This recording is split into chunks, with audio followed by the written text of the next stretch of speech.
What's unfolding right now is not a headline. It is the slow collapse of a diplomatic fiction that the world has been selling itself for decades, and the consequences of what happens next will be felt in every corner of your life, in your gas prices, in the value of your savings, in whether your children inherit a world with functioning global trade or one carved up by permanent military zones. Right now, as you watch this, a fragile ceasefire between the United States and Iran is hanging by a thread. A 2-week truce set to expire is facing its gravest test yet, with no clarity on whether it will be extended and tensions spiking dangerously. The talks in Islamabad between American and Iranian negotiators produced no concrete movement toward a peace deal, and the analysts who understand this region best, not the pundits on cable news, but the serious strategic thinkers who have spent careers watching these power dynamics, are telling us something we really need to hear. There is no peace in sight, and the United States appears to be moving, step by calculated step, towards something that looks unmistakably like full-scale conflict. Now let's talk about what's actually happening here, because this is one of those moments in history where the gap between what you're being told and what is actually true is almost breathtaking. Let me take you through this slowly and carefully, because I think when you understand the real architecture of this situation, not the surface-level news cycle drama, but the structural forces and the historical trajectory, you will understand why the analysts warning about permanent conflict rather than lasting peace are probably right, and why that matters enormously for America and for the world. Tensions between the US and Iran began intensifying sharply in January 2026, when Iranian security forces massacred thousands of civilians in their crackdown on the largest Iranian protests since 1979. US President Donald Trump responded by threatening military action and starting the largest US military buildup in the region since the 2003 invasion of Iraq. Now think about that for a second. The largest military buildup since the Iraq invasion. We all know how that story ended. And yet here we are, following what appears to be a remarkably similar script, with remarkably similar confidence from the people in power, and remarkably similar skepticism from the people who are actually paid to think critically about these things. US bases throughout the region accommodate approximately 50,000 American troops, as well as the biggest Air Force presence in the Middle East since the 2003 invasion of Iraq. That is an extraordinary fact to sit with. This is not a coercive posture. This is not a warning shot. This is a war footing. And the American public deserves to understand what that means and what it costs. Not just in money, though the costs are staggering, but in strategic credibility, in regional stability, and in the long-term position of the United States as a global power. What makes this particular situation so uniquely dangerous is the layered complexity of interests that are colliding all at once. You have the nuclear question, which has been the stated centerpiece of American policy toward Iran for years. Analysts in the UK and US have characterized Iran's strategy as nuclear hedging, developing the technical infrastructure to assemble a weapon on short notice while stopping short of actual production. That is a sophisticated and deliberate strategy. Iran is not being reckless here. Iran is being very, very calculated. They are maintaining leverage without crossing a threshold that would change the entire nature of the confrontation. And the Americans, to their credit in the intelligence community at least, understand this. The Bulletin of Atomic Scientists noted that Iran was using its enrichment program and uranium stockpiles as leverage in international negotiations, willing to dilute or export its higher-level enriched uranium in exchange for sanctions relief and prevention of future attacks. This is the key insight that Washington's political class seems constitutionally unable to absorb. Iran is not a suicidal state. Iran is a rational actor playing a very long and very patient game, and a rational actor with leverage does not simply surrender that leverage because you bomb them and blockade their ports. You do not make a rational actor less rational by hurting them. You make them more determined, more creative, and more dangerous. And yet, American policy keeps returning to the same toolkit: military pressure, economic strangulation, ultimatums, as though the Iranian government will at some point simply look at the damage and decide to give everything up. It has not worked in 40 years. There is no serious analytical case that it will work now. Look at what happened at the Islamabad talks. For Washington, the deal-breaker was nuclear weapons. Iran's concern was more fundamental. Parliament Speaker Kalibaf said that the US side had ultimately failed to gain the trust of the Iranian delegation.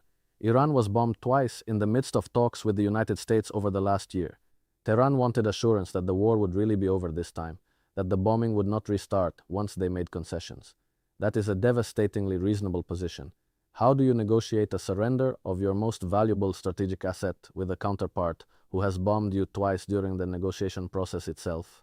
From a purely strategic standpoint, if you were advising Tehran, what would your recommendation be? You would say, do not give up the one thing that guarantees you cannot be annihilated, and that is exactly what Iran is doing. A US official told the press that Iran did not agree to several red lines set by the Trump administration, including an end to all uranium enrichment, the dismantling of all major enrichment facilities, the removal of Iran's stockpile of highly enriched uranium from the country, an end to funding for allied militant groups across the region, and fully opening the Strait of Hormuz without charging a toll for passage. That is essentially a demand for total strategic disarmament. That is not a negotiating position, that is a terms of surrender document. And you can debate the merits of American goals here all you want, but what you cannot debate is whether those terms are achievable through diplomacy. When the other side has strategic leverage and the will to use it, they are not. History is unambiguous on this point. Underlying differences between Washington and Tehran run deeper than the current impasse. As one distinguished diplomatic fellow at the Middle East Institute put it, until and unless the U.S. negotiating team rids itself of the misconception that military victory equals strategic dominance, we are not going to get to a solution. That sentence should be printed on a wall somewhere in Washington. Military victory and strategic dominance are not the same thing. The United States discovered this in Vietnam. It discovered it again in Afghanistan. It began to discover it in Iraq. The pattern is consistent and the lesson is never fully learned because the institutional incentives, the defense contracts, the political reward for toughness, the careers built on threat inflation, all push in the same direction, always toward more force, always away from the harder, slower, more politically unrewarding work of genuine diplomacy.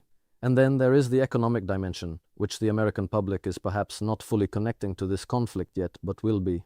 Oil prices jumped sharply after Iran again closed the Strait of Hormuz and the US Navy seized an Iranian cargo ship near the key waterway. The Strait of Hormuz is not just a body of water, it is the jugular vein of the global energy economy. Roughly a fifth of the world's oil supply passes through that narrow channel. When it is closed or threatened, the entire architecture of global energy pricing shakes. Every barrel of oil that cannot pass through that strait adds pressure to global prices.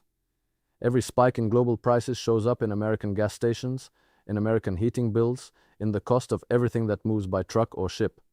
The war in Iran is not happening over there somewhere with no connection to your daily life. It is happening in the economic bloodstream of the global system that your daily life depends on. Any escalation, particularly military action around Hormuz, could trigger a renewed spike in oil prices and a broad risk-off move in financial markets, noted Lloyd Chan, senior currency analyst at MUFG Global Markets Research, pointing out that the murky outlook on peace talks left markets guessing on when energy shipments through the Strait of Hormuz could resume. Markets do not lie. Markets aggregate the knowledge and anxiety of millions of participants, and right now the markets are pricing in significant uncertainty about whether this conflict resolves peacefully or escalates further. That uncertainty itself is economically costly in ways that accumulate quietly but add up to enormous sums over months and years. Now I want to talk about something that is not getting nearly enough attention in the mainstream coverage, and that is the regional architecture that this conflict is reshaping in real time. Because what is happening here is not simply a US-Iran confrontation. It is a fundamental reorganization of Middle Eastern power structures, and the outcomes will outlast any deal or any ceasefire by generations. In retaliation for US and Israeli strikes, Iran launched hundreds of drones and ballistic missiles at Israel and at US military bases in neighboring Arab countries including Bahrain, Jordan, Kuwait, Qatar, Saudi Arabia, and the United Arab Emirates. A drone struck Britain's Akrotiri military base on Cyprus, and missiles were intercepted over Turkey. Think about what that list of countries tells you. The conflict has already spread to touch virtually every significant node of the regional security architecture. No country in that neighborhood is unaffected. No government in that region is not calculating their position and their exposure right now. Iran has militarily attacked most of its Gulf neighbors. Iraq was partially spared, yet is divided in its support. Pakistan is mediating, but has a defense treaty with Saudi Arabia that leaves its eventual loyalties clear. To everyone else nearby, Tehran has shown its teeth, but at immense cost. This is the paradox at the heart of Iran's strategic position. In demonstrating that it cannot be easily defeated, it has simultaneously alienated most of its regional neighbors. The meme war may be going to Tehran, as some analysts suggest, But the diplomatic and security reality on the ground is that Iran has spent enormous credibility and goodwill in the neighborhood during this conflict, and that matters enormously for whatever post-war order eventually emerges.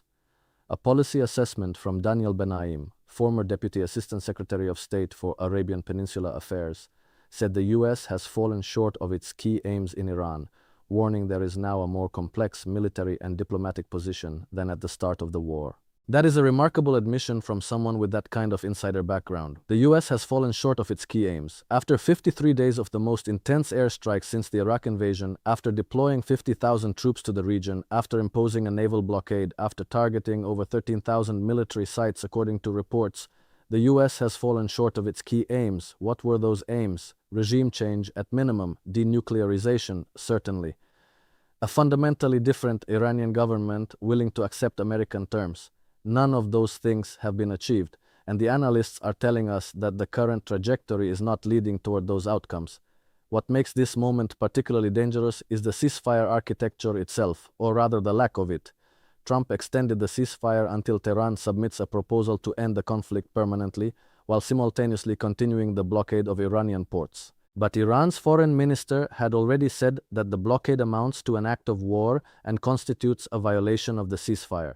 So you have a ceasefire being nominally extended while one of the parties considers the core condition of the ceasefire to be an act of war. That is not a ceasefire. That is a pause in active bombing operations while economic and maritime strangulation continues. And you cannot build a lasting peace on a foundation where one party considers the status quo itself to be a casus belli. Iran's parliamentary speaker Mohammad Bagher Ghalibaf suggested in a social media post that Iran was holding fresh leverage, warning that in the past 2 weeks they had prepared to reveal new cards on the battlefield. Now this is the kind of language that serious analysts take very seriously. When a senior Iranian official says they have new cards, they are not bluffing for domestic consumption. They are signaling to the American side that there are escalation options that have not yet been employed. What those options are, we can only speculate. Cyber capabilities targeting critical infrastructure, proxy activation in unexpected locations, moves to formalize peace for Hormuz passage with the support of other regional powers. But the message is clear. Iran is not at the end of its strategic resources, and the pressure being applied is not breaking the regime's will. Deep mutual distrust and sharply contrasting negotiating styles make a quick deal unlikely, according to former US negotiators who engaged with Iran over the country's nuclear program more than a decade ago. This is the voice of experience speaking.